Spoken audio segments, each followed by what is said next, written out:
Bonjour à tous et à toutes, bienvenue au Pluraliste, le média d'alternative politique et de débat.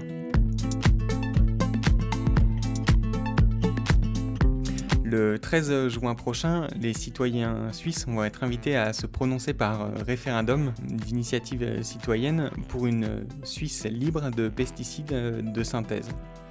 En France, la mise en place d'un référendum d'initiative citoyenne, le RIC, était une des revendications principales des Gilets jaunes. Évidemment, les modalités pratiques sont nombreuses, différents types de référendums existent. Aujourd'hui, des citoyens se sont rassemblés pour proposer d'y avoir recours afin de pouvoir permettre aux citoyens de modifier la Constitution. C'est dans ce contexte qu'on reçoit aujourd'hui Pablo Debray du mouvement constituant populaire. Pablo Debray, est-ce que vous pouvez vous présenter rapidement et expliquer les raisons pour lesquelles vous êtes engagé dans la constitution du mouvement constituant populaire? Je suis un simple citoyen constituant, comme dirait Étienne Chouard. Et ce qui nous a poussé, moi et d'autres, à s'investir dans ce mouvement, c'est bien sûr le mouvement social très puissant qui a commencé avec les Gilets jaunes, mais qui aujourd'hui s'étend au-delà des revendications premières, et puis surtout qui peine à s'organiser, qui peine à s'unifier, qui peine à aboutir. Et nous, on aimerait lui donner les moyens d'aboutir. D'accord. Qu'est-ce que vous entendez par citoyen constituant? C'est presque un pléonasme, c'est-à-dire que c'est un citoyen qui décide lui-même de la règle du jeu dans son pays. C'est un citoyen en fait qui est en puissance. Donc si on est en démocratie, je dis si parce que nous estimons à MCP qu'on ne l'est pas, mais si on est en démocratie et qu'on est citoyen, on est forcément un citoyen constituant, parce qu'en fait, on est à la source, on écrit, on rédige, on échange sur la Constitution, et la Constitution nous appartient directement. D'accord. Donc, lorsque, là, à l'heure actuelle, vous dites qu'on n'est pas en démocratie, qu'est-ce qui vous incite à poser ce constat? Et qu'est-ce que ce serait pour vous une démocratie? Alors, oui, ça c'est intéressant comme question. Et avant d'y répondre, on va justement parler du problème, tout simplement, que vous me la posiez. C'est-à-dire que vous êtes un média, moi il me semble, de ce dont on a pu parler auparavant, dont le credo c'est la défense des alternatives démocratiques. On ne veut pas que vous défendiez d'autres types d'alternatives. Et donc on défend la démocratie comme tous ceux qui y croient vraiment et tous ceux qui en profitent, enfin, tous ceux qui disent je suis démocrate. Normalement on doit savoir ce dont on parle. Oui, cette question, vous n'allez pas me la poser. C'est bien le problème que vous me la posez, et nous, il va falloir me répondre. Euh, c'est quoi la démocratie? Il y a vraiment un problème médiatique qui consiste à jeter une confusion dessus, en ayant abandonné quelque part la recherche de la vérité sur la question. Et eh bien, il y a une sorte de mise en rayon des opinions sur ce que peut être la démocratie et tout le reste, d'ailleurs, dans les médias, et aucune volonté d'une recherche claire, nette, rationnelle de ce qui est vrai. Alors, voilà, sans vérité commune, il n'y a pas de projet commun. Pour en revenir à la démocratie, sans définition univoque et irréfutable de ce qu'est la démocratie, ça va être impossible de réunir les gens autour de sa défense. Donc impossible pour le mouvement social d'aboutir. Et je vous le demande avant d'aller sur la définition de la démocratie, est-ce que vous êtes conscient que la démocratie, il n'y a qu'une définition? Ben, Il n'y a alors, qu'une seule en définition. fait, pas forcément, parce que on peut voir la démocratie comme un idéal dont on chercherait en permanence à se rapprocher. Et dans cette mesure-là, voilà, on pourrait considérer que chaque pays se rapproche de plus ou moins de cet idéal, que chacun est sur le chemin, essaye, qu'il y a parfois des avancées, des reculs, mais que c'est un processus permanent. Oui, mais si mon idéal à moi, par exemple, c'est de, je sais pas moi, de devenir ingénieur, j'adorerais devenir ingénieur et construire des ponts. Je sais qu'il y a un chemin pour y arriver. Je peux peut-être dire je suis à tel niveau sur ce chemin, mais je sais si je suis ingénieur ou si je le suis pas. Je sais si je sais construire un pont ou pas. Bah, c'est pareil. Vous pouvez dire oui, je suis sur le chemin de la démocratie, hein, mais si vous savez pas ce que c'est, vous pouvez pas y aller de toute manière. Donc maintenant, est-ce que vous savez ce que c'est? Comme ça, on va pouvoir y aller ou pas en fait. Si vous savez pas, je vais vous aider à savoir. Hein, c'est l'objectif de ma présence ici. Mais le fait que vous ayez cette idée qu'on ne sait pas et qu'il n'y a pas de vérité, je vous garantis que c'est la base de l'impossibilité de victoire pour tout le mouvement social. Non, alors moi, mon rôle aujourd'hui, c'est plutôt de poser les questions et d'interroger votre démarche. Donc, en fait, notre démarche à nous, c'est plutôt de justement donner le moins possible notre point de vue et ce qu'on pense pour plutôt permettre aux autres de les exprimer. Donc, enfin, je vous écoute volontiers sur la manière dont vous définissez la démocratie. Alors, c'est pas la manière dont je la définis, c'est ça qui est important. C'est la manière dont elle se définit. Et en fait, c'est l'effort que chacun doit faire. Donc, la démocratie, c'est simplement le pouvoir au peuple. En fait, il faut juste définir, ça veut dire quoi. Alors, on va commencer par le peuple. Le peuple, c'est quoi? Le peuple, c'est un ensemble d'individus. Donc, quand on dit le pouvoir au peuple, on ne peut pas dire le pouvoir à certains individus plus qu'à d'autres. C'est le pouvoir à l'ensemble des individus. Comme le peuple en lui-même, on va dire, n'existe pas, la traduction de ça, c'est donc n'existe pas au sens il n'y a pas une voix populaire, il y a plein d'individus à l'intérieur. Bah, quand on dit le pouvoir au peuple, on dit un pouvoir égal à chacun de ces individus. Et puis derrière, donc forcément, il faut définir le pouvoir, c'est quoi. Déjà, le pouvoir, c'est pas du pouvoir, c'est le pouvoir. C'est donc tout le pouvoir absolu en quelque sorte. Donc quand on dit le pouvoir absolu, c'est bien, ça va vous donner les références que tout le monde a, le roi Soleil, Louis XIV. Bon, enfin, appuyons-nous là-dessus. Même Louis XIV ne décidait pas de tout, tous les jours et tout le temps, même s'il disposait d'un pouvoir absolu. Il déléguait un certain nombre de fonctions, Ça veut dire que énormément de fonctions. Ça veut dire que pour vous, l'idéal se situerait plutôt du côté de la démocratie directe où les citoyens prendraient plus de décisions, voire dans l'idéal toutes les décisions? C'est exactement le contraire de ce que je viens de dire que vous dites. C'est-à-dire que je dis le pouvoir, c'est tout le pouvoir, donc le pouvoir absolu, mais que le pouvoir absolu, ça ne veut pas dire décider de tout, tous les jours, tout le temps, sur tous les sujets. Parce que même le plus grand monarque qu'on ait connu en France, donc, qui est associé à la notion de pouvoir absolu, eh ben, il passait son temps à dire à d'autres gens quoi faire à sa place. Simplement, c'est lui qui décidait qui faisait quoi à sa place et comment. Là, vous enlevez le roi Soleil, vous mettez le peuple à la place et c'est pareil. Ça, c'est la démocratie. Voilà. De la même manière, le monarque absolu ne faisait pas tout et n'importe quoi. On peut juger ce qu'il faisait, peu importe. L'important, c'est que il avait des limites dans son action. C'était des limites qu'il se fixait lui-même. Ben, c'est pareil. Le pouvoir absolu du peuple n'a d'autres limites que celles que le peuple se fixe lui-même. Voilà. Ça, c'est la démocratie. En l'occurrence, le pouvoir absolu à l'heure actuelle, vous le définiriez de quelle manière? C'est le pouvoir constituant. Bah, c'est-à-dire le, le seul pouvoir donc le monarque absolu ne partage pas, c'est le pouvoir de décider de qui fait quoi, comment. Donc ça, chez nous, ça s'appelle la Constitution, c'est la règle du jeu.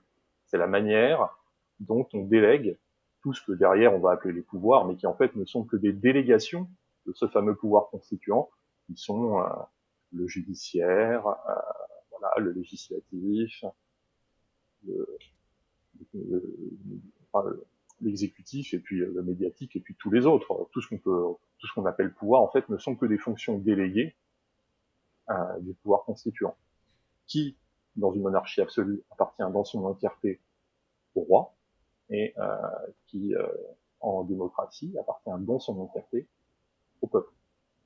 D'accord. Vous avez identifié un pouvoir médiatique. Pour quelle raison? Enfin, en général, on en identifie seulement trois. Vous avez rajouté celui-ci. C'est un pouvoir sur lequel vous estimez qu'il faudrait également, enfin, qu'il faudrait également prendre en compte et réguler? Si le peuple le veut, oui. C'est-à-dire, encore une fois, à partir du moment où on ne parle que du pouvoir constituant, les autres ne sont pas des pouvoirs. Les autres sont des fonctions déléguées du pouvoir constituant. D'accord. La séparation des pouvoirs, c'est quelque chose qui n'arrive de sens que quand on n'est pas en démocratie, puisqu'en démocratie, tout le pouvoir est dans les mains du peuple. Il n'y a pas de séparation des pouvoirs. Par contre, toutes les délégations peuvent être séparées. Effectivement, on peut déléguer du judiciaire à gauche, déléguer du médiatique à droite. Alors parlons donc du médiatique. Le médiatique a forcément un impact important. On en parlait là, par exemple, l'impact du pouvoir médiatique, je vous ciblez vous, mais en fait, je cible le pouvoir médiatique en général, c'est de créer cette grande confusion qui empêche de faire surgir la vérité et de permettre du coup aux personnes d'avoir un projet commun construit. Donc aujourd'hui, le pouvoir médiatique, moi je le considère plus personnel négatif par rapport au projet démocrate. Et, maintenant, est-ce qu'il faut le contrôler? On pourrait en parler peut-être un peu plus tard parce que il y a des choses à poser avant, mais beaucoup de personnes estiment que oui. J'en fais certainement partie, mais dans l'absolu, si la majorité de la population dispose des outils démocratiques qui font elle est réellement en pouvoir de décider, et que cette population décide de ne pas réguler le pouvoir médiatique, c'est son droit. Et on reste en démocratie. Et là, en fait, il faut faire une différence entre la démocratie et la manière dont on a l'impression que les choses se radicalisent actuellement en termes de bien et de mal.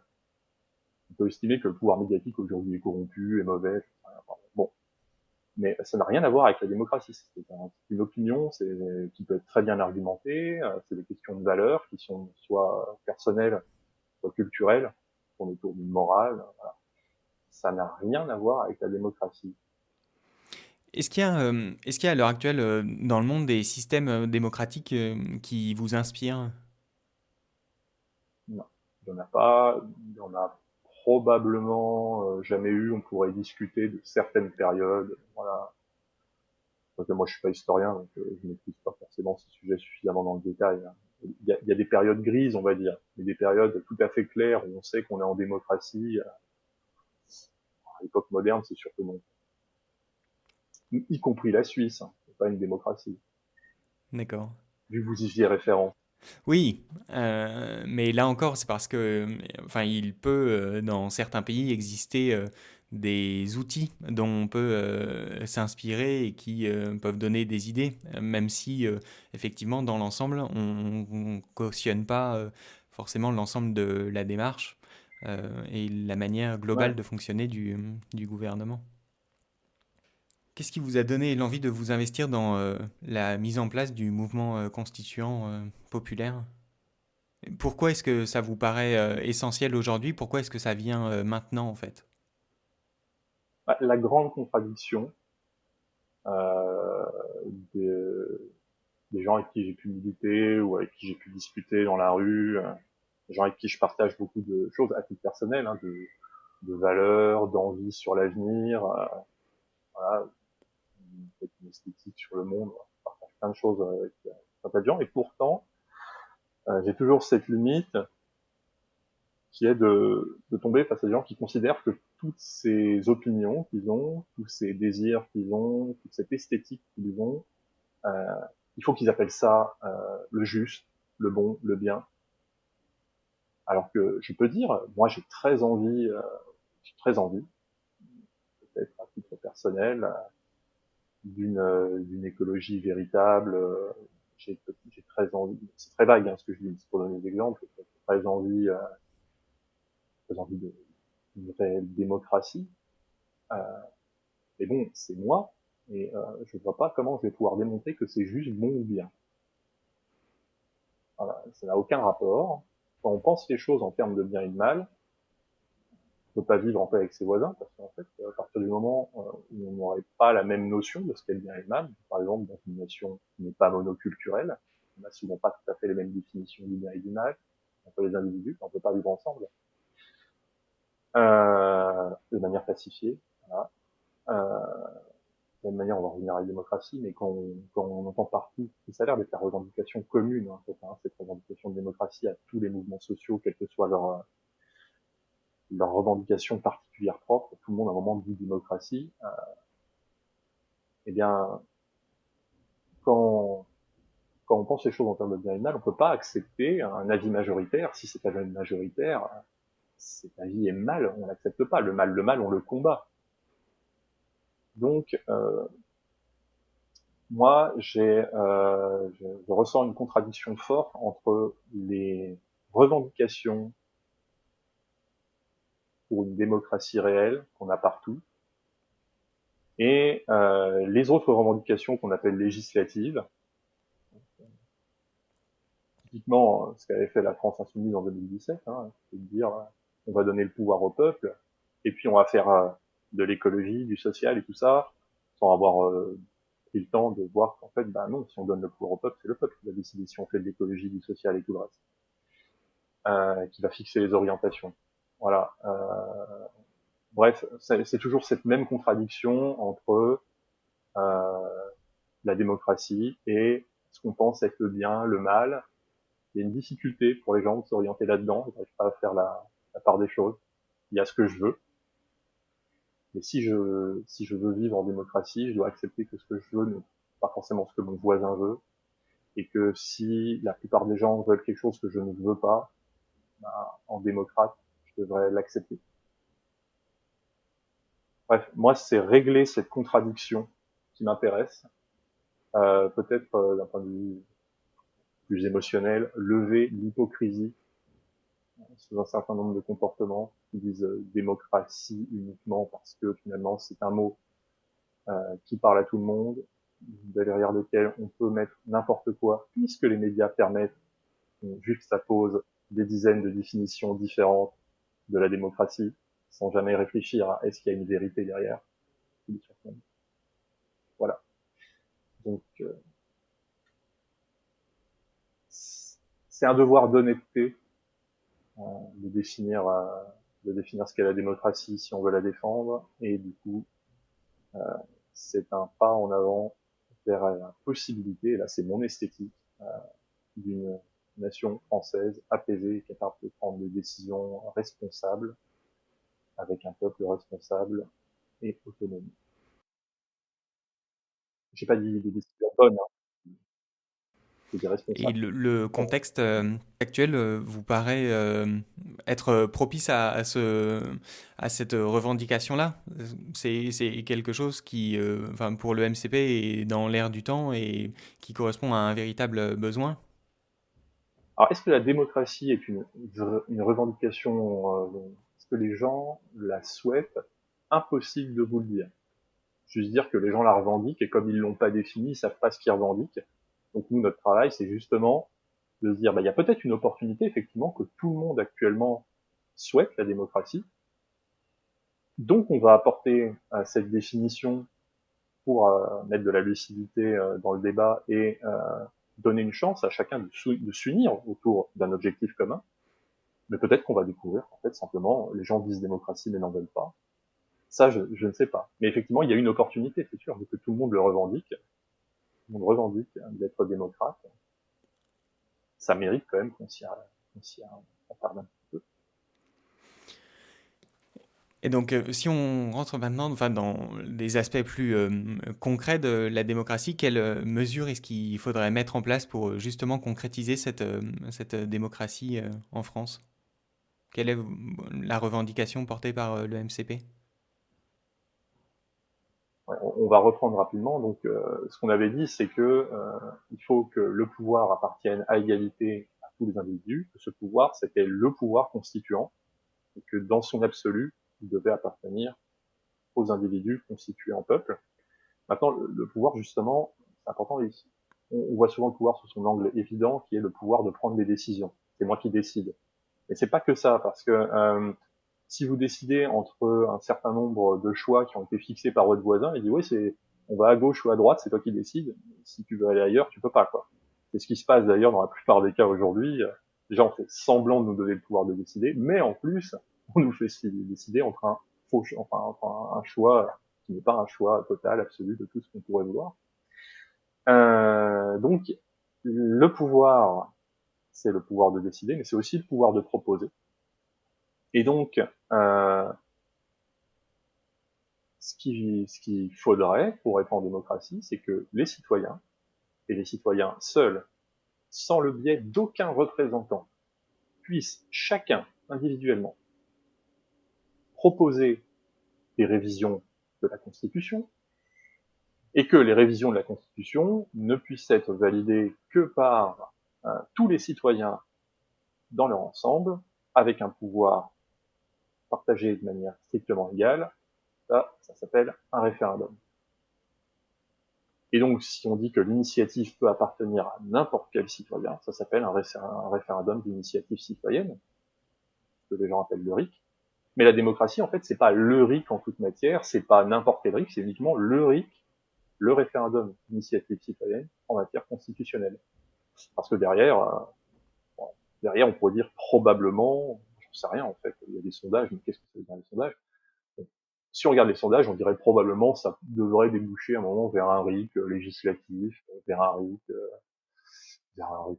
révocatoire peut-être. Mais nous, ça, on s'en fout. Je veux dire, si la majorité des personnes, enfin des citoyens français veulent un RIC législatif ou un RIC révocatoire, eh ben, avec le RIC constituant, ils l'obtiendront. Et puis s'ils en veulent pas, ben, très bien, il n'y en aura pas. La seule chose qui est définition de la démocratie, c'est le référendum d'initiative citoyenne en matière constitutionnelle. Le reste, c'est les goûts et les couleurs.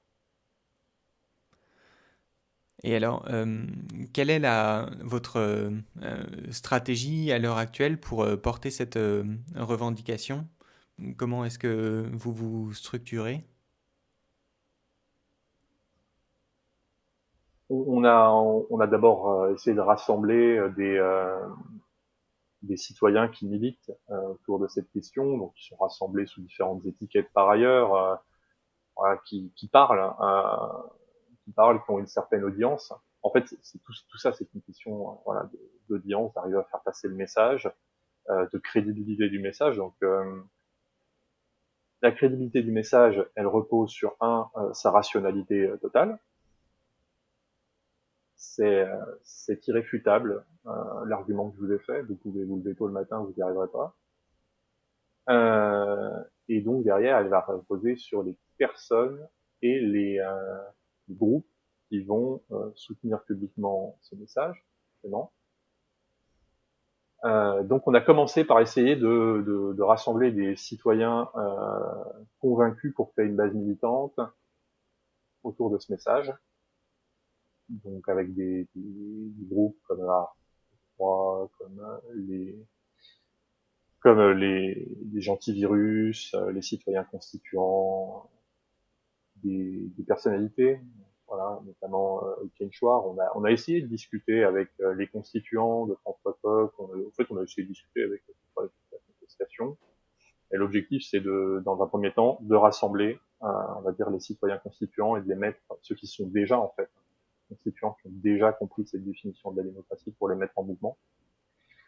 La deuxième étape, qui est assez difficile, c'est en fait d'aller dans le halo autour de ces citoyens constituants, compris le cœur du message, qui tourne un certain nombre de personnes qui n'ont pas tout à fait compris, mais qui sont autour avec la notion justement de RIC en toute matière, ou la notion d'assemblée constituante, élue ou souvent dans la Constitution dit tirée au sort, qui sont en fait des choses proches. C'est des gens qui ont au moins compris la nature du problème, qui ont cherché des solutions pour y remédier, et qui sont pas allés tout à fait jusqu'au fond du problème sur le fait que même l'Assemblée constituante, en fait, tout simplement, si la majorité des gens n'en veulent pas, il ne faut pas qu'elle advienne. Et si la majorité des gens ne veut pas que l'Assemblée constituante soit tirée au sort, il ne faut pas qu'elle soit tirée au sort. Donc en fait, on rentre déjà dans les goûts et les couleurs, mais on est très proche quand même de nous à ce niveau-là. Et ce qu'on essaye de faire actuellement, c'est de convaincre ces personnes-là. Parce qu'on sait que tant qu'on n'aura pas réuni, on va dire, tous ces citoyens constituants et assimilés, on n'arrivera pas à avoir une base militante suffisante pour peser. Alors par ailleurs, dans le même temps, il s'agit donc d'avoir une visibilité. On n'est pas encore capable de parler au grand public, vu on est encore en phase où on essaye de faire passer le message dans la contestation. Donc il s'agit de rassembler les médias alternatifs qui diffusent dans la contestation et de les convaincre de porter avec nous ce message. Donc, on a commencé à rassembler un certain nombre de médias. C'est pas encore suffisant pour pouvoir exposer un front médiatique alternatif puissant. Donc je vais pas m'amuser à les lister pour l'instant. Euh, mais oui, voilà, il faut faire passer cette définition de la démocratie par strate, en fait. Voilà, d'abord se réunir nous autour d'elle, puis aller chercher les gens qui pensent presque comme nous, et qui sont pas encore allés au fond de la question, et après aller dans la contestation générale, ceux qui sont sur des revendications écologiques ou sociales ou même identitaires, euh, aller les chercher en leur disant bon, c'est bien, si vous êtes démocrate, ce que vous voulez, vous ne pourrez l'obtenir que si d'abord vous êtes en démocratie. Parce que c'est bien le fond de votre revendication. Vous dites, je veux, je vais prendre l'exemple, je veux qu'on mette l'immigration à niveau zéro, mais les dirigeants le font pas de manière évidente. Mais j'estime que c'est ce que veut le peuple. Et donc, je pense que je suis démocrate et que quand je pousse cette revendication, je me fais le porte-parole du peuple. C'est ça en général qui se passe. Pareil pour l'écologie, pareil pour le social. Les gens s'estiment porte-parole du peuple parce qu'ils voient un gouvernement, qui fait pas ce dont ils ont envie, et puis deux, ils voient une majorité de gens qui n'aiment pas le gouvernement, et trois, ils voient autour une masse de gens qui pensent être majoritaires, qui pensent comme eux. Donc ils disent, bah, voilà, la démocratie, c'est ce que je pense. Mais non, la démocratie, c'est pas ce que vous pensez. La démocratie, c'est donner le moyen à tout le monde d'exprimer ce qu'il pense, et derrière, d'être capable de trancher voilà, de manière majoritaire, tout en maintenant l'égalité entre tous les citoyens, en point de vue du droit.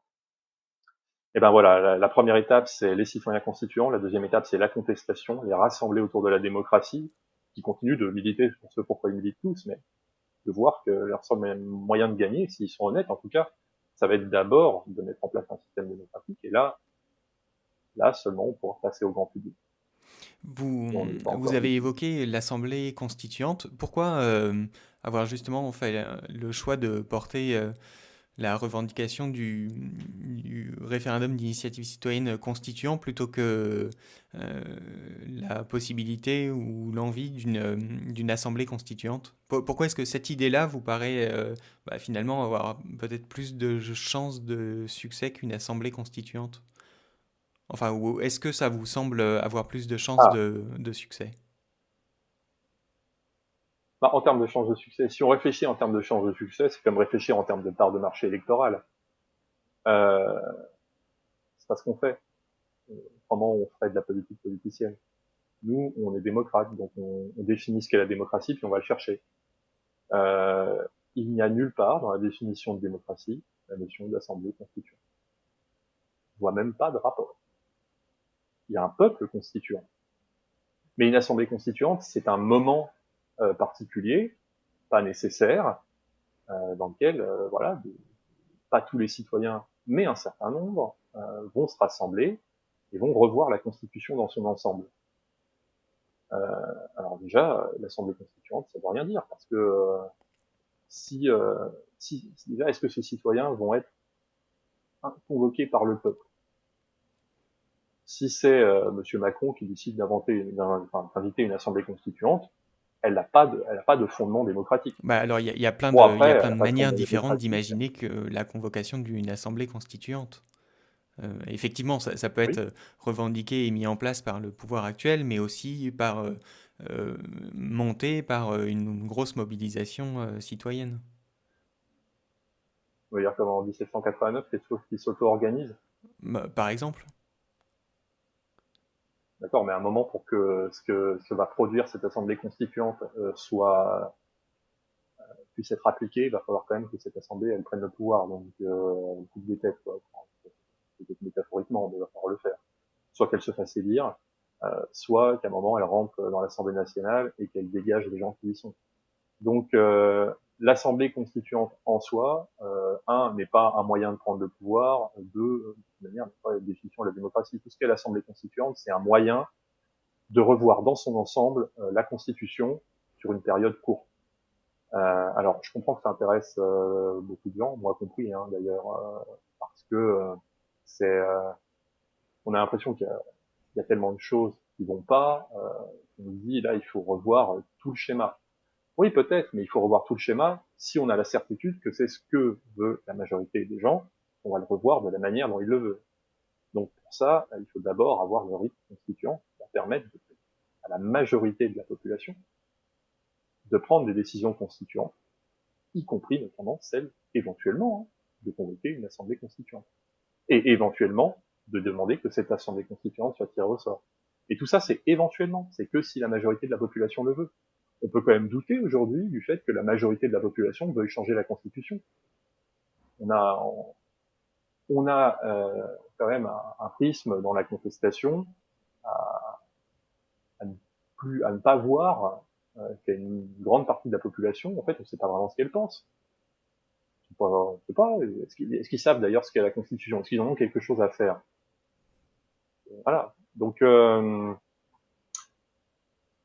non, l'Assemblée constituante qui ressort, c'est une idée intéressante, elle se défend, elle se démonte aussi, hein, et c'est pas comment dire, c'est pas déterminant dans la démocratie. C'est une possibilité. Est-ce que là vous avez évoqué donc la modification de la Constitution. Alors en fait c'est l'article 89 qui précise les conditions dans lesquelles la Constitution doit être modifiée. Enfin donc là rapidement pour le rappeler à tout le monde, hein, il précise que l'initiative de la révision de la Constitution appartient concurremment au président de la République sur proposition du Premier ministre et aux membres du Parlement. Euh, C'est-à-dire que vous, au MCP, vous avez peut-être réécrit cet article de la manière dont vous le souhaitez, ou vous n'allez pas jusqu'à des propositions si concrètes? Bah, nous, au MCP, on n'est pas le peuple, hein. Voilà, on est une petite fraction du peuple, donc c'est pas à nous de dire quel doit être l'article 89, comment il doit être écrit précisément. On le fait, on fait des ateliers là-dessus. C'est pour la démarche intellectuelle, pour permettre à d'autres aussi de s'approprier cette démarche. Mais c'est pas pour dégager une vérité sur ce que devrait être l'article 89, parce qu'on n'est pas le peuple. Donc et puis aujourd'hui, il n'existe pas ce référendum d'initiative citoyenne. Donc, alors, c'est un peu compliqué parce qu'en fait, on part d'un État aujourd'hui, on n'est pas en démocratie, et on veut y aller. Il va bien falloir entre les deux qu'il y ait une source enfin, de solution au problème qui à la base soit non démocratique, vu qu'on n'est pas en démocratie.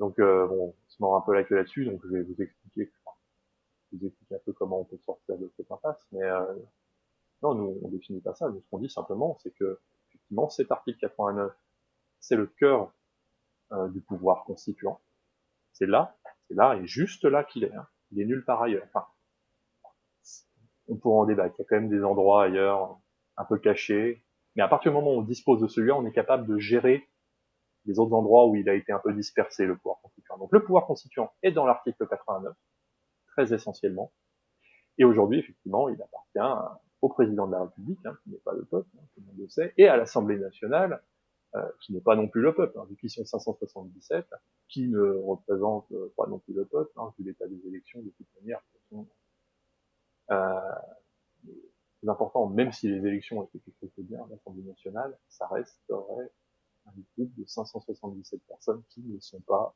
les 66 millions de Français. Donc, c'est à cet endroit-là qu'on doit mettre le référendum d'initiative citoyenne en matière constitutionnelle. Donc cet article 89, il donne effectivement un droit au président d'appeler à référendum pour modifier la Constitution. Donc ça, on peut le garder, par exemple, parce que du moment que chaque individu conserve une capacité d'initiative pour proposer des modifications de révision, le peuple, dans sa majorité, peut dire, bon, puis on est d'accord, par ailleurs, pour donner au président ou à une assemblée constituante ou à n'importe qui un droit un peu particulier sur une période courte ou non, de faire des propositions de révision constitutionnelle, du moment qu'à la fin, on garde le pouvoir de décision. Et dans ce cas-là, le président propose, mais c'est bien le peuple qui décide, donc ça marche. Par contre, l'autre mesure d'exception qui est à l'alinéa 3 de l'article 89, qui dit que les parlementaires, donc Assemblée nationale plus Sénat, peuvent se rassembler et décider à la majorité des 3/5 d'une révision de constitution, ça c'est antidémocratique. Donc ça, il faut l'abroger. Parce que, quoi qu'il arrive, même si l'élection était une procédure super parfaite, hyper respectueuse, propre, juste, tout ce qu'on veut, décidée par le peuple, même dans ce cas-là, les 577 types à l'Assemblée nationale ne sont que 577 individus sur les 66 millions. Donc c'est pas à eux de décider. Le pouvoir de décision, il ne peut pas être donné. On n'est plus en démocratie. En matière constitutionnelle, je rappelle. Pour tout le reste, on peut le déléguer. Euh, Quel regard vous portez sur la possibilité de référendum d'initiative partagée qui existe à l'heure actuelle en France? Bah, c'est une procédure non démocratique. Après, j'ai envie de dire 2 fois, c'est pas grave, parce que on a le droit de pas être pour la démocratie, puis bon, bah, les gens font ce qu'ils veulent. Je veux dire, moi, j'ai une neutralité complète là-dessus, enfin, en tout cas, le MCP, hein. Euh, Qu'est-ce que vous voulez qu'on en pense? On peut juste vous dire, c'est pas démocratique. S'il faut la détailler, elle dit en gros que l'initiative, elle appartient pas du tout aux citoyens, mais uniquement aux parlementaires. Hein, partager est une vilaine formule, puisqu'il faut qu'ils se réunissent, je sais plus, à peu près 20%, oui. 180 parlementaires, il va faire ça, 180, pour déposer un projet de loi. Et s'ils le font, donc si des parlementaires se réunissent et le font, derrière, il y a un vote électronique des citoyens pour validation. C'est même pas vraiment, il faut atteindre 10%, c'est même pas vraiment encore référendaire. Hein. Et derrière, eh ben, c'est l'Assemblée nationale qui se saisit de la question et qui tranche. Et si elle tranche pas dans les temps, là, le président peut appeler à un référendum. Donc c'est un bordel pas possible, qui a rien à voir avec la démocratie. Je vois même pas à quoi ça sert. Peut-être du démocratie washing. Mais à ce sujet, enfin d'ailleurs, le Conseil constitutionnel, enfin en juillet dernier, a rendu une décision dans laquelle, suite à l'échec de la procédure pour le projet de loi sur ADP, critiquait justement le fait que c'était une procédure dissuasive dans son fonctionnement et peu lisible pour les citoyens. Donc, enfin, voilà, même le Conseil constitutionnel mettait ses critiques en avant. Et donc, même le Conseil constitutionnel. Non, mais le pire, c'est que les gens au sommet de la pyramide sont pas forcément mauvais, ni consciemment antidémocrates. Hein. C'est pour ça au final, on se dit qu'on peut parler avec eux aussi. Euh, ils sont comme vous, hein, ils sont comme la plupart des gens. Ils n'ont pas fait la définition, ils n'ont pas pris le temps. Leur maman leur a dit, ou leur professeur leur a dit, la démocratie, c'est le bien. Et puis la démocratie, c'est la liberté d'expression, c'est la séparation des pouvoirs. En fait, c'est des trucs qui n'ont rien à voir, quoi. Et, euh, et puis du coup, ils ont fait l'amalgame, ils ont grandi avec, ils n'ont pas pris de recul. De toute façon, il fallait gagner les élections, donc c'était pas le temps de réfléchir. Voilà. Mais tout ça pour dire, il y a des gens, on peut même donner le crédit quasiment à tout le monde en fait. Il n'est pas forcément être un salaud volontairement manipulateur hein, là-haut. Est-ce qu'ils n'ont jamais réfléchi à ce que ça voulait vraiment dire la démocratie? Aucune idée. Donc, si je comprends bien, vous ne vous penchez pas sur les délais, enfin sur les détails très concrets de la mise en place du référendum d'initiative citoyenne constituant. Vous portez l'idée et ensuite, pour vous, c'est aux citoyens de définir de quelle manière ça doit se mettre en place concrètement. Ouais, mais alors vous vous trompez pas, on sait parfaitement comment ça pourrait se mettre en place. Simplement, il y a plein de manières différentes, c'est pas à nous de choisir laquelle, mais on participe à faire comprendre aux gens que c'est faisable.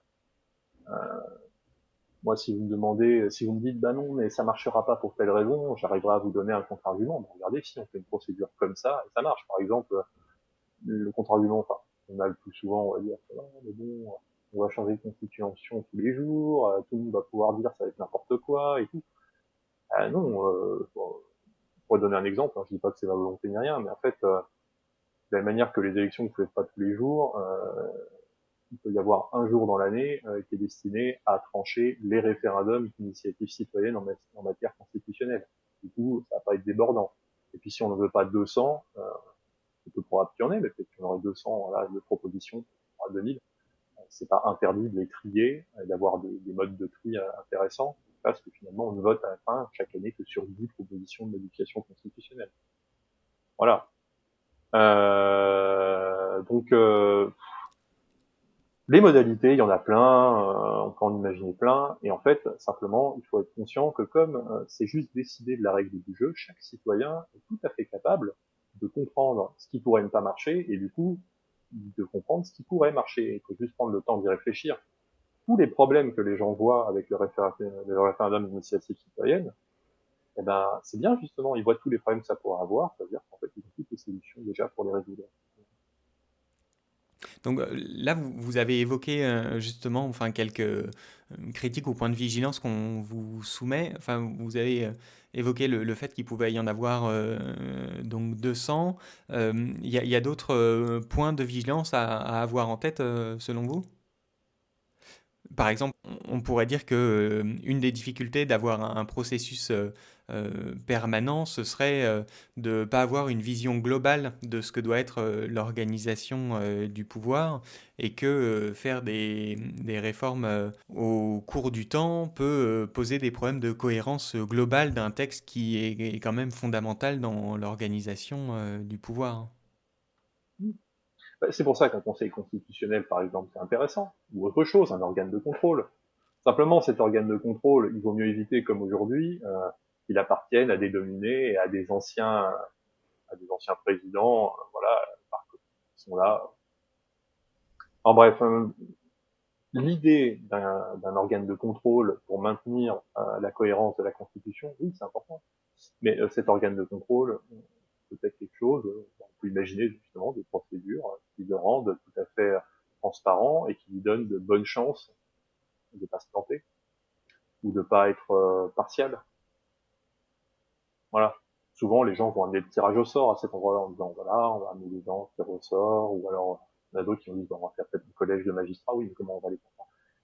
Ça se discute. On est d'accord que le système aujourd'hui est très risqué. Il repose le système de contrôle des modifications constitutionnelles repose sur un petit nombre de personnes qui ne sont pas forcément sélectionnées sur leurs compétences, donc on a et qui ne sont pas choisis par les citoyens, mais par voilà, par les gens au pouvoir. Donc au final, on a trois critères, on va dire d'alerte. Ça ne veut pas dire que les décisions prises seront mauvaises. Hein. On a trois raisons de se tromper, on va dire. Voilà. Trop peu de gens, donc trop peu d'avis contradictoires, mode de désignation qui n'est pas issu du peuple, et puis des compétences qu'on peut mettre en cause, parce que quand on est président de la République aujourd'hui, on n'est clairement pas un spécialiste du droit constitutionnel, c'est moins qu'on puisse dire. Le, le fait de vouloir qu'il y ait des citoyens, par exemple, là, comme vous le disiez, qui soient, par exemple, tirés au sort. Enfin, ça illustre pour vous peut-être une défiance par rapport à nos représentants et aux gens qui nous gouvernent à l'heure actuelle? Oui, c'est sûr, c'est sûr. Il y a une défiance énorme, c'est évident. Euh, Maintenant, enfin, on a l'air de dériver vers une interview qui est plus ce que pense le MCP, mais une interview personnelle. C'est normal, hein, puisque le MCP finalement a peu d'opinion. Je vais quand même essayer de très peu donner d'avis trop personnel et de rester dans le factuel. C'est évident, il y a une défiance. Grand nombre de Français, je suis incapable de vous dire s'il est majoritaire, euh, envers les représentants. Voilà. On se rend bien compte qu'aujourd'hui, les représentants ne représentent, bah, en tout cas, pas le peuple. Ça, c'est au moins ça. Voilà. Pas le peuple au sens les individus, citoyens français dans leur ensemble, qui partagent une volonté de construire un avenir commun. Et non, ils représentent pas ça. Ils représentent une fraction, ces gens-là. Ils représentent peut-être leurs électeurs, peut-être pas d'ailleurs. Hein. Est-ce qu'ils ne représentent qu'eux-mêmes? Forcément, on peut se poser la question. En tout cas, c'est clair qu'ils ne représentent pas le peuple, ils n'incarnent pas la volonté populaire. Euh, Qu'est-ce qui nous vous s'en rend compte petit à petit. prouve ou vous incite à penser qu'ils ne représentent pas le peuple?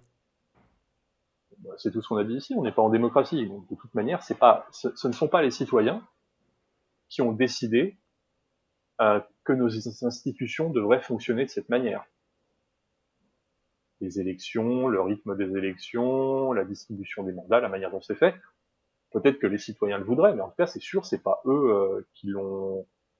Ils n'ont pas eu de pouvoir de proposition. À l'époque, on leur a mis une constitution devant, ils ont validé, c'était fini. Donc on peut dire qu'au moment de la validation, ils avaient dit d'accord. Allez, on remonte en 58, on dit en 58, allez, pendant un bref moment, les citoyens sont, on est sûr, ils sont d'accord avec le mode de représentation. Mais on pourrait dire, ça va être un peu abusif, hein, c'est pas le cas, mais on pourrait dire, bah, en 59, on sait plus s'ils sont d'accord. Il y a des citoyens qui sont morts, il y a des citoyens qui sont entrés en majorité, il y en a d'autres qui ont changé d'avis, on leur a pas redemandé, on sait pas. Alors je ne dis pas qu'il faut demander tout le temps, voilà, mais il faut en fait tout le temps qu'ils aient le moyen de dire on n'est plus d'accord. Et ça, depuis 58, ça n'a pas existé. Donc en fait, aujourd'hui, on a simplement aucune idée de est-ce que la majorité de la population est en accord avec les institutions. On n'a aucune idée, on ne pose jamais la question au sens légal du terme, c'est-à-dire qu'il n'y a pas de référendum sur la question. Alors j'entends un peu plus critique, par exemple, au référendum, oui, on ne répond pas à la question, oui. Même si les gens étaient d'accord, ils n'aiment pas Macron, ils vont dire, ouais, mais en fait, il y a un rapport entre les deux. Euh, voilà. Il y a un rapport entre les deux. Si les gens pouvaient avoir plus souvent, même en permanence, la voix au chapitre, finalement, bah, les référendums, au lieu d'être des exutoires à leur colère accumulée, seraient simplement des moments où ils participent sereinement à la vie de la cité. Voilà. Euh, Mais ça, par exemple, enfin, en Suisse, il y a donc un procédure d'initiative citoyenne pour des modifications de la Constitution, et pour autant, les taux de participation depuis une dizaine d'années sont systématiquement en dessous de 50%. Alors, on fait souvent cette association de se dire que puisqu'on va demander leur avis aux gens sur des questions constitutionnelles vraiment fondamentales, ils vont se mobiliser, mais pour autant, on voit que c'est pas forcément le cas. Et est-ce que ça poserait pas finalement d'autres problèmes de légitimité du pouvoir en fait? non, non, non, parce qu'en fait, petit 1, les gens ne veulent peut-être pas de la démocratie. En tout cas, je peux pas dire dans le monde en entier, mais c'est sûr que par région, ils en veulent pas. Je sais avec lesquels j'en ai aucune idée, mais il n'y a aucune raison que tout le monde veuille de la démocratie. Il y a des gens, ils s'en foutent du pouvoir, ils n'ont même pas envie de penser à la notion de pouvoir. Tout ce qu'ils veulent, c'est s'occuper de leur quotidien à eux dans leur parc. Et ils en ont le droit, et c'est pas jugeable. Et, bon, bref, donc déjà, si les gens ne veulent pas participer à ça, c'est peut-être parce que la démocratie les intéresse pas, et c'est franchement, c'est ni bien ni mal, c'est comme ça, quoi. Et puis également, de toute manière, l'important c'est pas de participer, on n'est même plus à l'important c'est de gagner ou de participer. Non, c'est même pas de participer, c'est d'avoir le droit de participer. partir du moment où ils ont le droit de participer, bah, s'ils s'en foutent, ils participent pas de problème. Mais le jour où ils ont besoin, ils disent non, là je veux y aller, là ils peuvent y aller. Donc Donc, si vous voulez, ce serait pas si les Suisses, problématique. par exemple, sont plus d'accord, ah non. Aujourd'hui, si les Suisses, par exemple, trouvent que leur système il est pourri, parce que il y a des lois qui passent avec des taux de participation sur leur référendum à 20%, ils disent bah non, c'est nul ça, c'est pas nous, voilà. Bon, bah, c'est super. Ils ont le référendum d'initiative citoyenne qui leur permet de modifier la règle, de dire bon, on va plus fonctionner comme ça. Eh ben non, ils l'ont pas. Donc en fait, ils sont pas en démocratie. C'est pas eux qui ont décidé de la règle et c'est pas eux qui vont pouvoir changer la règle. Alors, si, pour le coup, enfin, en Suisse, les citoyens peuvent proposer des modifications de la Constitution à partir de pétitions. Oui, quand je dis que la Suisse c'est pas une démocratie, je suis au chouïen. Simplement, la manière de la Suisse a une double votation. Hein. C'est pas que la majorité de la population qu'il faut obtenir, c'est également la majorité des cantons. Ça se comprend dans leur contexte fédéral. Bon, voilà, simplement, si 70% de la population est d'accord, mais qu'un canton pouvait être proposé, bah, il ne l'imposerait pas à ce canton. Alors, voilà, hein, ça, ça se comprend, ça se discute. Euh, il restera le problème qu'on a, nous, hein, de leur conseil, peu importe comment ils l'appellent eux, hein, constitutionnel, fédéral, qui valide, qui valide en définitive la cohérence de la révision avec la constitution en cours. Pour l'instant, il n'a pas de fondement, on pourrait dire, il n'a pas de fondement populaire. On pourrait dire qu'il a un fondement, enfin, que le fait que le citoyen ne soit jamais prononcé pour la révision de cette formule, ça la valide par défaut. Moi, je pense, comme je vous l'ai dit, sur le Conseil constitutionnel français, qu'il va y avoir un nombre restreint de personnes, pas forcément choisir sur leurs compétences à analyser la Constitution, pas forcément représentative des citoyens. Voilà. Bon, la Suisse, ça se discute. Vraiment, ce qui est important, c'est que si c'est pas une démocratie, c'est au chouïem, mais j'aime pas qu'on s'en serve de référence parce que euh, la, la définition de base de la démocratie peut donner quand même lieu à des régimes totalement différents au final. Hein, et ce qu'on ferait en France de la démocratie peut probablement ne ressemblera en rien à ce que les Suisses ont comme régime politique. Euh, on peut se dire on a un voisin qui a quelque chose d'assez fonctionnel. S'en servir comme modèle, je trouve pas que c'est pertinent. Ouais. Si on en revient plus précisément au MCP, de quelle manière est-ce que vous envisagez que le RIC constituant peut être mis en place et peut rentrer dans la Constitution française? Alors en fait, faut réfléchir à rebours. Il faut regarder là où on veut aller. Ok, donc on a pris le temps de la définition, c'est la première chose. On veut aller vers la démocratie. Il a fallu que nous, du coup, à notre niveau, la première chose à faire, c'était de prendre le temps de la définition. Alors, on connaît notre objectif. Après, pour mettre ce RIC, ce référendum d'initiative citoyenne en matière constitutionnelle, dans la Constitution, il n'y a que deux grandes options. L'une, c'est de faire élire les personnes qui pourraient le faire à notre place, c'est-à-dire un président pour qu'il prenne l'initiative d'organiser un référendum sur la question, ou suffisamment de députés pour qu'ils puissent réunir le Congrès à la majorité des 3/5 et faire passer cette modification de l'article 89.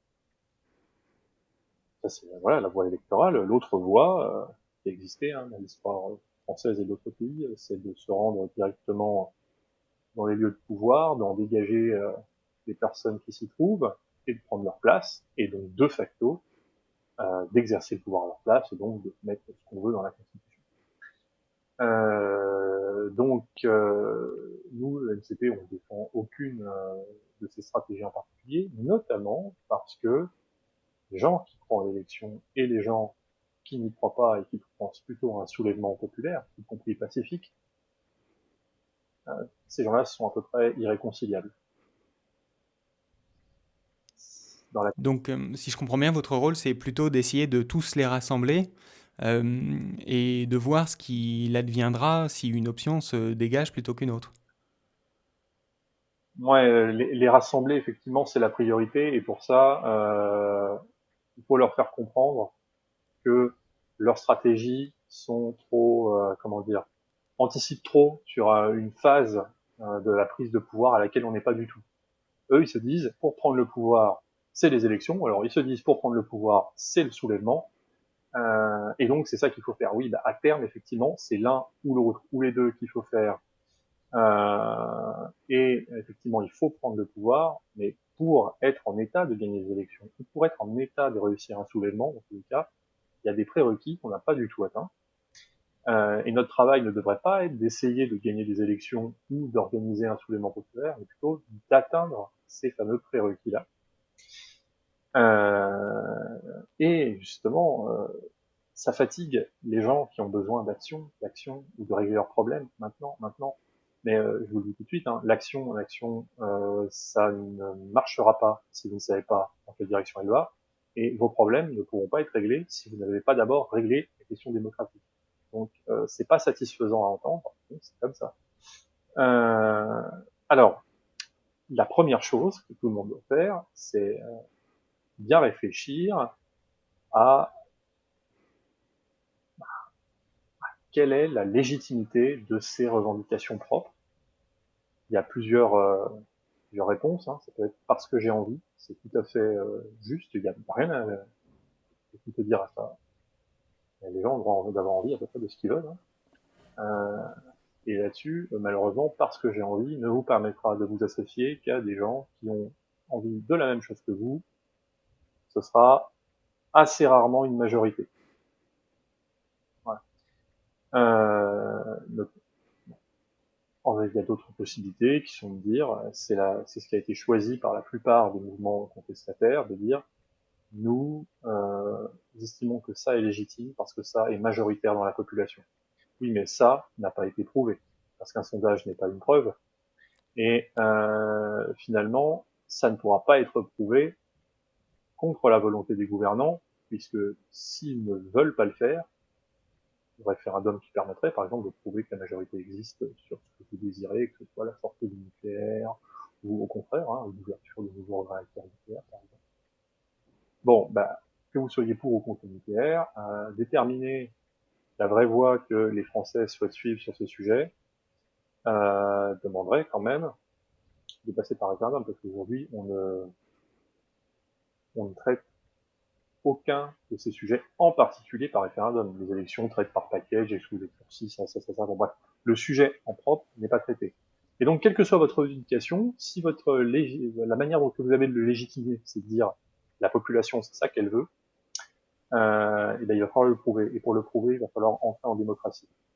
Et pour entrer en démocratie, il va falloir connaître la définition de démocratie. Et pour connaître la définition de démocratie, il va peut-être falloir revenir au début de cet entretien. Et donc la phase 1, la plus importante, c'est de créer le nombre, et on crée le nombre uniquement si on est tous d'accord pour aller dans la même direction. Pas forcément de la même manière, mais au moins au même endroit. Et c'est vraiment super important en fait. Hein. Il faut revenir à la définition de démocratie, comprendre si vous êtes d'accord ou pas avec, si vous êtes d'accord avec au sens où c'est la démocratie que vous voulez, pas au sens où la définition serait discutable, enfin elle l'est si vous voulez, mais vous n'arriverez pas à la démonter. C'est ce que c'est la démocratie, rien d'autre. Et ben dans ce cas-là, vous allez pouvoir vous unir avec des gens qui ne pensent pas comme vous, pour créer une majorité. Les anti-nucléaires et les pro-nucléaires, du moment qu'ils sont démocrates, ils vont arriver à se dire, mais en fait, avant de pouvoir trancher notre débat, on va pouvoir se réunir autour du fait de mettre en place cette démocratie qui nous permettra de trancher le débat. Voilà. Et justement, vous avez parlé tout à l'heure des prérequis à atteindre avant de faire le choix de la stratégie pour décider finalement de quelle manière on parvient au RIC constituant.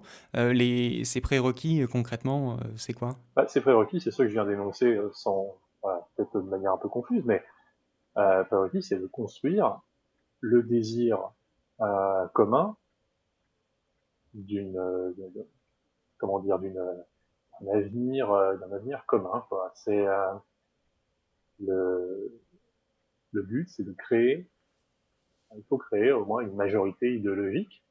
Et si la seule chose qui nous rassemble, c'est la démocratie, eh bien, on ne peut la créer qu'autour de ça. Et de toute manière, toutes les autres méthodes que de créer une majorité, hein, ça revient à accumuler d'autres types de moyens d'influence qui n'auront rien de démocratique, qui seront voilà, l'argent, les réseaux.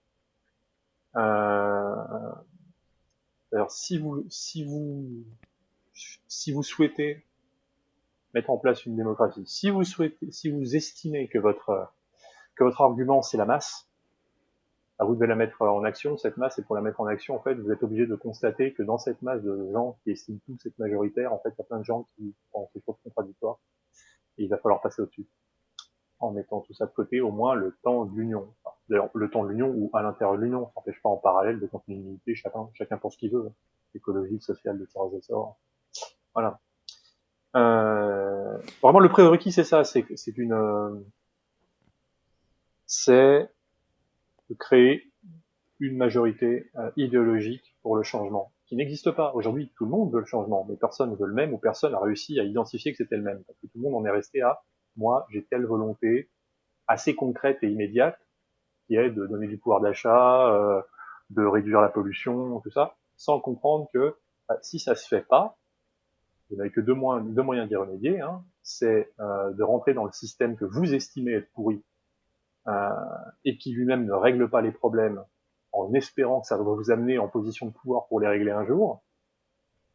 Nous, on n'y croit pas, mais c'est une solution. Et l'autre solution, c'est de dire, en fait, c'est qu'une minorité accapare le pouvoir contre une majorité, donc on est en anti-démocratie, pas en dictature, c'est juste qu'on est dans une anti-démocratie. Et dans ce cas-là, eh ben, il va falloir accepter de s'allier avec des gens qui ne pensent pas comme vous, le temps de la mettre en place. Et la seule chose sur laquelle on peut se mettre d'accord, c'est sur la définition de démocratie. Tant que ça n'a pas été fait, en fait, il n'y a rien de faisable. Mais une fois que c'est fait, en fait, tout est faisable.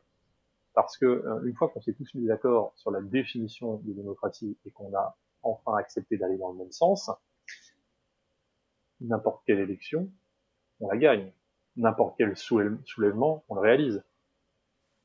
Ce qui fait que les gens sortent pas en même temps dans la rue, ce qui fait que les gens vont pas aux élections, c'est que aucune offre politicienne et aucune offre dans les manifestations, tout ça, ne semble permettre de faire cette jonction d'efforts. Voilà. Quelles actions vous menez au sein du MCP pour justement faire ce travail de mobilisation? Alors ça, c'est hyper compliqué. J'ai dit d'abord, on a rassemblé une base militante de gens convaincus, et derrière, première chose à dire, c'est que voilà, il y a plein de gens en dehors des MCP qui essayent plein de choses et qui seraient complètement compatibles avec le fait d'aller dans le sens de la démocratie. C'est pas parce que, par exemple, la démocratie ouverte, c'était que sont focalisés sur l'idée d'une convention citoyenne tirée au sort pour la démocratie, que leur idée est pas bonne. Leur idée, elle est bonne si elle se place, si elle accepte d'être placée sous l'égide supérieure de la définition pure et stricte de la démocratie, en acceptant de n'être qu'une facette possible et ultérieure de cette définition commune de la démocratie. Et voilà, donc je donne cet exemple-là, je veux dire, tous ceux qui sont en train de défendre des choses particulières, ce qu'ils font peut être extrêmement utile du moment qu'ils arrivent à le mettre sous l'égide de ce socle commun. Et nous, ce qu'on essaye de faire, c'est de diffuser ce socle commun.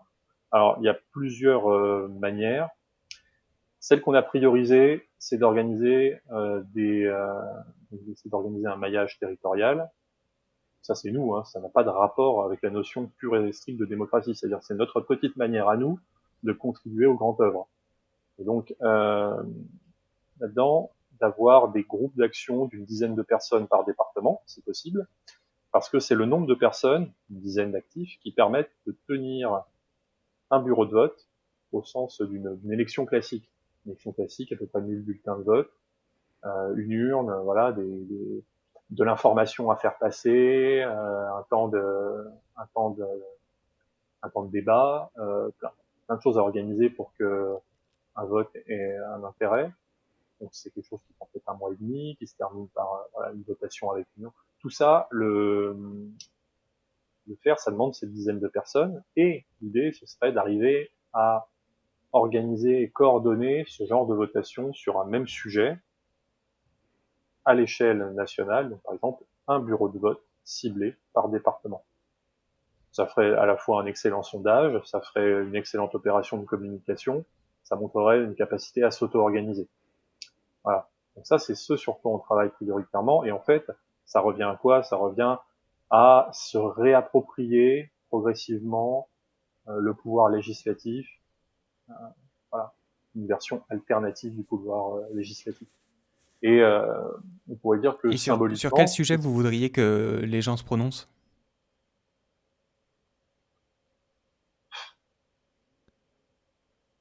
c'est comme Et qui nous décide en quand... fait également? Ouais. Alors j'ai envie de dire, c'est comme nous quand on dit il faut qu'on réécrive des articles 89. Le faire, c'est plus une opération intellectuelle et là pour le coup une opération de com que le but que ça se transforme dans la loi, vu que ça se transformera pas dans la loi tant qu'on n'a pas le pouvoir. Donc là on est uniquement dans la communication et le fait de faire passer le message. Donc quelque part presque peu importe la question, puisque ce qui compte c'est de l'organiser.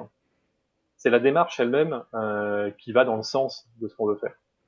On peut poser plein de questions. Le choix des questions, on a une équipe qui coordonne, on va dire, au NCP, et on a les groupes terrain.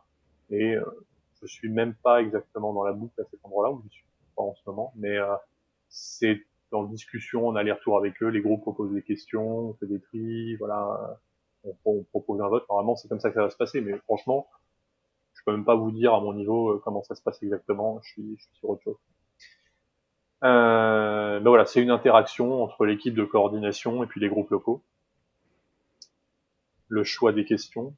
La première, on pense la faire, ça dépendra de la date, mais en même temps que, en profitant de l'élection départementale et régionale. Mais ce qui est important, c'est que ce n'est qu'une action parmi plein d'autres pour faire passer le même message mais le pouvoir constituant, la manière de prendre des décisions appartient uniquement aux citoyens. Et c'est juste ça, la démocratie. Il y a d'autres types d'actions prévues? Donc oui, bien sûr, il y a d'autres types d'actions. Ces autres types d'actions, par contre, ils partagent cette même caractéristique, c'est uniquement des actions de communication dont l'objectif est de créer la fameuse majorité idéologique dont je parlais avant, parce que aucune action ne nous permettra de gagner à court ou moyen terme une élection, ou ne nous permettra de de réaliser un soulèvement, donc nous permettra de prendre le pouvoir.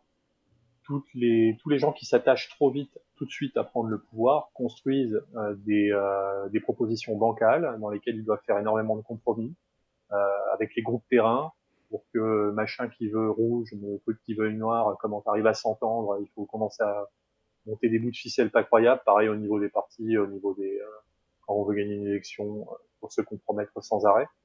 Et si on y allait avec notre état de force, avec juste notre idée de la démocratie, on serait écrasé dans un cas comme l'autre, et ce qui ressortirait, même en cas de victoire, n'aurait rien à voir avec la démocratie. Donc la première chose, c'est construire cette majorité idéologique. Les votations autonomes dont on vous parle, les rites sauvages, si on veut, sont des manifestations alternatives du pouvoir législatif, et on peut imaginer des manifestations alternatives en fait des autres pouvoirs. Encore une fois, pour mettre toutes nos actions, elles-mêmes chacune symbolique, dans un sorte de cadre, un méta-cadre encore lui-même plus symbolique, ce qui permet de décupler la communication. Mais encore là, je vous dis, je suis pas un grand communicant, hein, je suis juste, nous sommes principalement des analystes. Euh, alors, les autres actions peuvent être donc de reprendre le pouvoir exécutif. de manière alternative. Alors, qu'est-ce que ça peut vouloir dire, ça?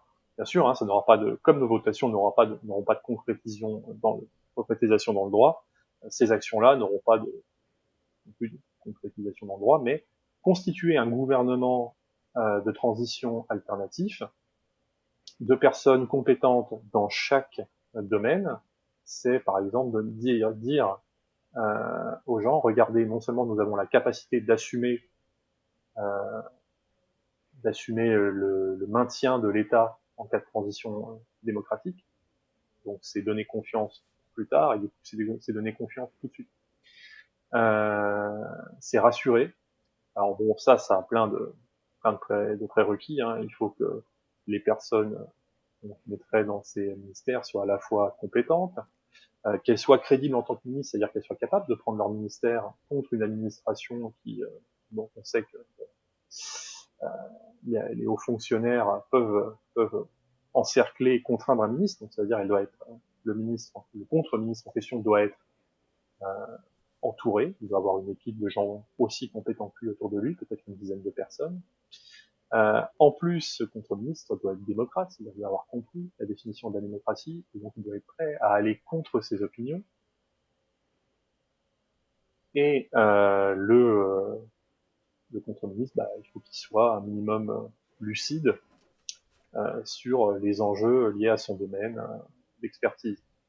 Bon, donc tout ça, c'est des critères qui devraient être en théorie jugés par un corps citoyen.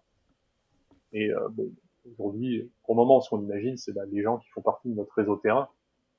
Comme ça permettrait de faire rentrer les choses en synergie, d'attirer plus de personnes à l'intérieur, de leur donner plus de pouvoir sur ce fameux contre-gouvernement qui pourrait bouger les ministres. Aujourd'hui, il existe quelque chose qui s'appelle le GOUV. Le GOUV n'a pas été du tout construit selon notre logique à nous, qui est de définir la démocratie puis après d'y aller. Mais néanmoins, on a beaucoup discuté et ils partagent notre définition de la démocratie. Je le dis comme ça, hein, mais c'est la définition. Ils la partagent simplement, ils ont choisi une stratégie, on va dire, électorale. Bon. Mais si les ministres, les contre-ministres du gouvernement, par exemple, acceptent et on mène des discussions et des contre-interviews pour ça, de satisfaire aux différentes caractéristiques que je viens de citer pour être en fait un vrai contre-ministre démocrate, ça peut être déjà une bonne base existante. Ça fait de la synergie, ça fait de la convergence, c'est intéressant pour tout le monde. Ça donne de l'espoir. Une autre possibilité, c'est d'offrir une possibilité de reprendre du pouvoir judiciaire, ce qu'on a imaginé là-dessus. Encore une fois, c'est pas nous qui l'avons imaginé, hein, c'est d'autres, en l'occurrence, je pense à Sylvain Baron, un militant que certains connaissent dans les villes frontières, on l'aime, on l'aime pas, c'est pas la question. La question, c'est qu'il a pensé à organiser des tribunaux populaires, et en faire, non pas forcément un tribunal réel qui va rendre un jugement qui aura une conséquence, mais plutôt une mise en scène très sérieuse avec arguments de droit pour et contre sérieusement étayés, pour définir sur un certain nombre de nos dirigeants récents ou en cours s'ils sont ou non responsables de trahison envers la nation. Et ça peut être très intéressant. Ce qu'il faut pour ça, c'est les bonnes ressources en avocat ou en homme de droit. Donc lui, il rassemble ce genre de personnes actuellement, c'est le travail qu'il fait. Et il est bonne. Disons que la limite qu'il faut poser à ça, c'est que par exemple, on ne doit pas rendre de jugement nous, on doit laisser le jugement ouvert et pourquoi pas le proposer à la magistrature, qui si elle le prend acte honorable, si elle ne le prend pas, démontrera sa forfaiture, et puis par ailleurs, chaque citoyen pourra se faire son avis en libre conscience. Ce qui compte, c'est le sérieux du travail là-dessus, mais ça peut être quelque chose en termes de communication, d'important, hein. Et puis, reprendre une part de pouvoir médiatique, et là, ce serait de constituer un front de médias alternatif, hein, j'en ai parlé un peu plus tôt, qui accepterait donc de diffuser le message comme couronnant à leurs propres opinions, leurs propres reportages, qui peuvent traiter de tout un tas d'autres sujets, en soumettant, on va dire, leur militantisme à cette cause commune qu'on devrait tous défendre et définir de la même manière. En février et en mars cette année, vous avez publié des lettres qui s'adressaient aux maires et puis aux forces armées.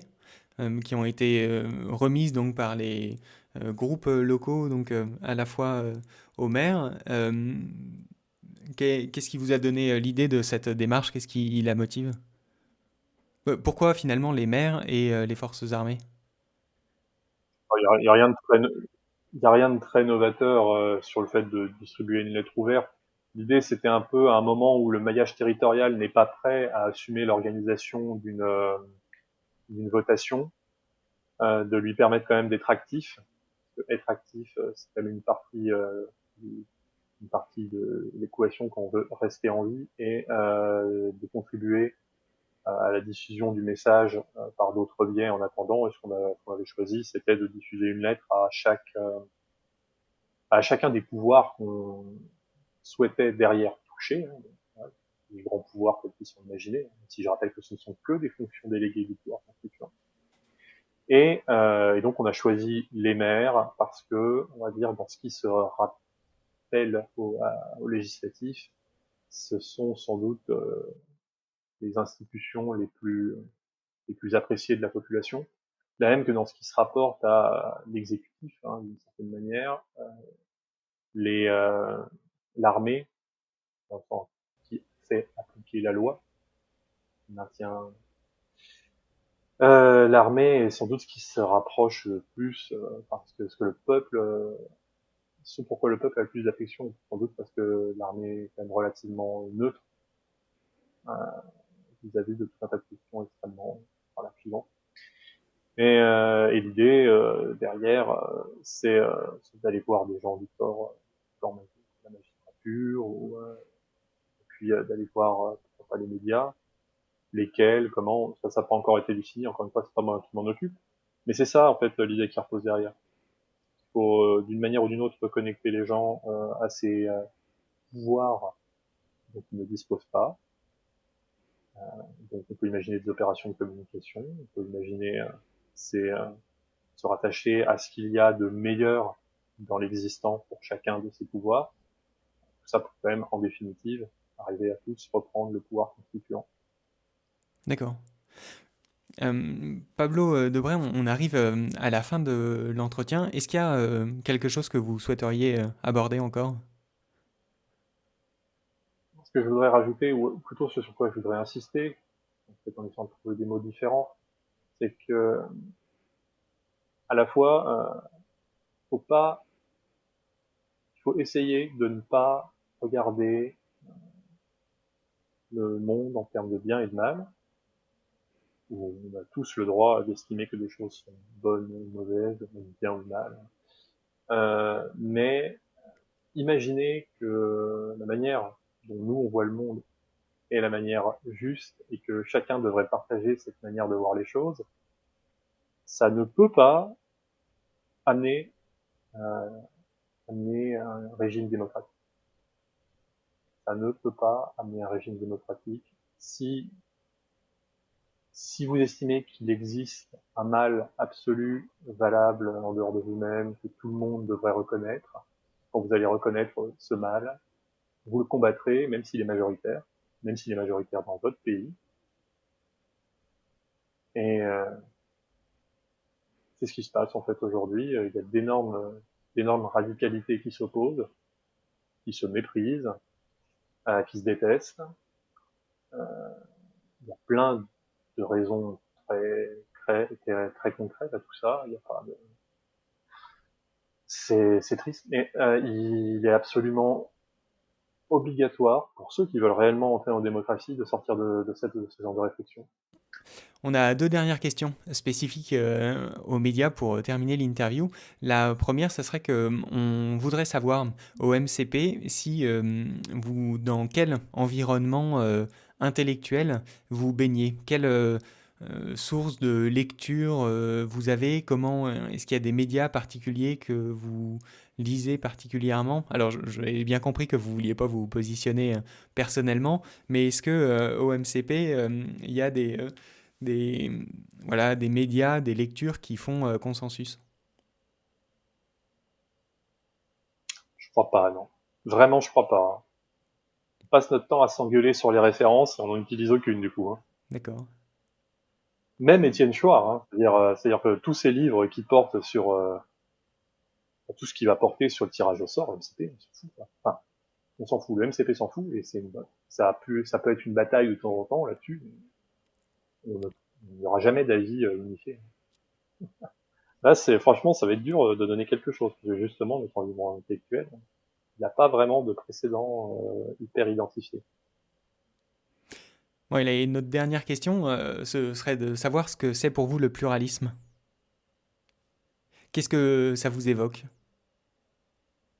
Le pluralisme, ça m'évoque dans le champ public la liberté d'exprimer un panel très large d'opinions et le fait que en politique, il y a des en politique, j'inclus les médias, hein, dans tout ce qui est diffusion de l'opinion, il y a des groupements puissants qui sont capables de porter des voix différentes. Je dirais qu'aujourd'hui, c'est revendiqué parce qu'on est censé avoir plein de partis très différents, politiques, plein de médias, avec des patrons très différents.